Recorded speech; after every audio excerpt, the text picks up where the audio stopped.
अगर आप उत्तराखंड घूमने आ रहे हैं तो ये खबर आपके लिए बेहद महत्वपूर्ण है। उत्तराखंड मौसम विभाग ने एक अलर्ट जारी किया है जिसमें बताया गया है कि उत्तराखंड में आने वाले 2 से 3 दिनों में भारी वर्षा होने वाली है। ये वर्षा कई ज़िलों में होगी, मैदानी इलाकों से लेकर के पहाड़ी इलाकों तक। अगर आप यहाँ सफ़र कर रहे हैं तो इस खबर को ध्यान से देखिए। हमारे साथ बात करने के लिए उत्तराखंड मौसम विभाग के निदेशक विक्रम सिंह जी हैं। जानते हैं सर, किस तरह का ये अलर्ट है और क्या लगता है जो बारिश होने वाली है वो किस तरह की होगी और किस तरह से अलर्ट आपने जारी किया है और शासन को क्या आपने बताया है इसमें? बिल्कुल, देखिए आज 27 तारीख आपकी जून की हो रही है और 2 से 3 दिन जो अच्छी बारिश की एक्टिविटी वो प्रदेश में दिख रही है। तो इसमें जहाँ तक अलर्ट की बात है तो हैवी रेन या वेरी हैवी रेन्स के लिए जो है वो ऑरेंज अलर्ट भी दिया गया है। उसमें कुमाऊं के डिस्ट्रिक्ट्स में अभी इनिशियली ज़्यादा दिख रहा है, लेकिन कल परसों देखेंगे तो गढ़वाल में भी चीज़ें वो मिलेंगी। तो पूरे उत्तराखंड में अगर बात कर लें तो 2 से 3 दिन में कुमाऊं रीजन में हैवी से वेरी हैवी रेन्स है, जिसमें नैनीताल, चंपावत या इसी तरह पिथौरागढ़ और बागेश्वर डिस्ट्रिक्ट है, वो चीज़ें देखने को वहाँ पर मिलेगी। बाकी जो डिस्ट्रिक्ट कुमाऊं रीजन के हैं तो उनमें भी हैवी रेंस जो है वो देखने को मिलेंगी। तो अच्छी एक्टिविटी 2 से 3 दिन चलेगी, तो कहीं ना कहीं थोड़ी दिक्कतें फिर आने शुरू हो जाएगी। गढ़वाल रीजन में भी आप देखेंगे जो हैवी रेंस है उसमें देहरादून है, इसी तरह चमोली है या पौड़ी है, टेरी डिस्ट्रिक्ट है, इनमें बिल्कुल संभावना है कि एका दुक्का जगहों में हैवी रेंस वगैरह इनमें भी मिलेंगी। साथ ही आप देखेंगे कि जो अभी क्या कि इनिशियली जो एटमॉस्फेयर हमारा अनस्टेबल रहता है और मानसून का जो फ्लो है वो अब आ रहा है और उसकी वजह से मॉइस्चर काफ़ी एबंडेंस में आ जाती है। तो ऐसे अनस्टेबल एटमॉस्फेयर में जो इंटेंस एक्टिविटी है वो भी कहीं कहीं पर देखने को मिलती है।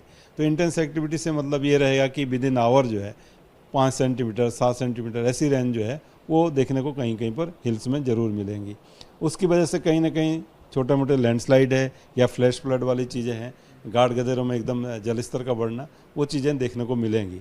तो जो भी लोग आवागमन कर रहे हैं, चाहे वो तीर्थयात्री है या जो रोज़ आवागमन कर रहे हैं पहाड़ों में, तो उनको इस चीज़ का ध्यान रखना है कि जब इंटेंस एक्टिविटी कहीं चल रही है तो थोड़ी देर वो सेफ जगह पे इंतज़ार करें। जब एक्टिविटी कम हो जाती है, ख़त्म हो जाती है तो आगे बढ़ें। इसी तरह गाढ़ गदेरों के आसपास भी खड़ा नहीं होना चाहिए, या उसमें कुछ लोग जो है सैलानी स्नान वगैरह करने के लिए भी जो है वो कोशिश करते हैं। तो वो चीज़ों से मेरे ख्याल से बचना चाहिए, क्योंकि जल स्तर एकदम से बढ़ेगा जब ऐसी एक्टिविटी आसपास में कहीं चलेंगी। तो जो नदी नाले हैं उसमें जो है बरसाती नाले हैं तो जल स्तर उसमें बढ़ेगा। तो उसमें यही है कि ऐसी जगहों पे ना रहें, खड़े ना रहें, या जो स्नान वगैरह इस तरह की भी चीज़ें हैं उसको अवॉइड करें कि जिससे जो है अननेसेसरी प्रॉब्लम से वो बचा जा सके। तो 3 दिन करीब एक्टिविटी, अच्छी एक्टिविटी प्रदेश में है। उसके बाद शायद थोड़ा कम हो, लेकिन देखेंगे आगे कैसे जो प्रिडिक्शन है वो और मिलता है तो वो चीज़ देखी जाएगी। लेकिन अभी 3 दिन में कहूँगा कि जो है प्रिकॉशन की थोड़ी ज़रूरत है जो आवागमन करेंगे। जी सर, ये जो अलर्ट आपका जारी हुआ है ये कुमाऊं रीजन और गढ़वाल रीजन दोनों के लिए हुआ है। तो कुमाऊं की अगर बात करें तो यहाँ कौन से ऐसे ज़िले हैं जहाँ पर ज़्यादा बारिश हो सकती है और वहाँ पर ज़्यादा सावधानी बरतने की ज़रूरत है? बिल्कुल, जैसे मैंने बोला कि जो नैनीताल है, चंपावत है, बागेश्वर है और पिथौरागढ़ है, इनमें हैवी से वेरी हैवी रेंज जो रखी गई है और ऑरेंज अलर्ट भी इनमें रखा गया है। बाकी डिस्ट्रिक्ट की बात करें तो उसमें हमने येलो अलर्ट ही रखा है।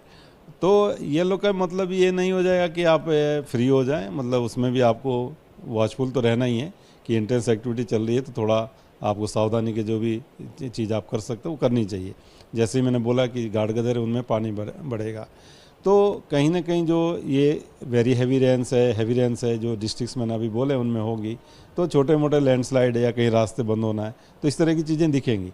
हालांकि प्रदेश सरकार की तरफ से जो मशीनरी उसको लिए लगाई गई है लेकिन कुछ तो समय उसमें लगता ही है। कहीं पे अगर बंद होता रास्ता वगैरह तो धैर्य रखना पड़ेगा। जो लोग आवागमन कर रहे हैं थोड़ा धैर्य रखें कि जिससे जो है प्रॉब्लम से वो बचा जा सके, प्रशासन के साथ वो सहयोग करते हुए। जी चलिए, हमारे साथ उत्तराखंड मौसम विभाग के निदेशक विक्रम सिंह जी थे जिन्होंने बताया कि उत्तराखंड के अंदर कुमाऊं और गढ़वाल दोनों ही जगह पर 2 से 3 दिन भारी बारिश होने वाली है, तो इसलिए प्रिकॉशन बढ़ता जाए। दूसरा, जो लोग उत्तराखंड में सफ़र करने वाले हैं वो सफ़र के दौरान इस चीज़ का ध्यान रखें कि जो गाढ़ गधेरे होते हैं उससे बचें, क्योंकि बारिश जब यहाँ होती है तो तेज़ी से फ्लड आता है और फिर गाढ़ गधेरे पानी से भर जाते हैं जिससे कोई भी दुर्घटना हो सकती है। साथ ही आपको बता दें कि राज्य सरकार को भी इस अलर्ट की जानकारी दे दी गई है। राज्य सरकार के द्वारा तमाम जिलाधिकारियों को सूचित कर दिया गया है और 2 से 3 दिन जिस तरह से भारी बारिश होने वाली है नैनीताल या फिर उसके आसपास के इलाकों में, तो इसको लेकर के भी अलर्ट जारी किया गया है। फिलहाल आपदा प्रबंधन विभाग भी इस अलर्ट से सचेत हो चुका है और अपने तमाम अधिकारियों को अलर्ट मोड पर रखा गया है। Danish Khan, ABP live, Dehradun.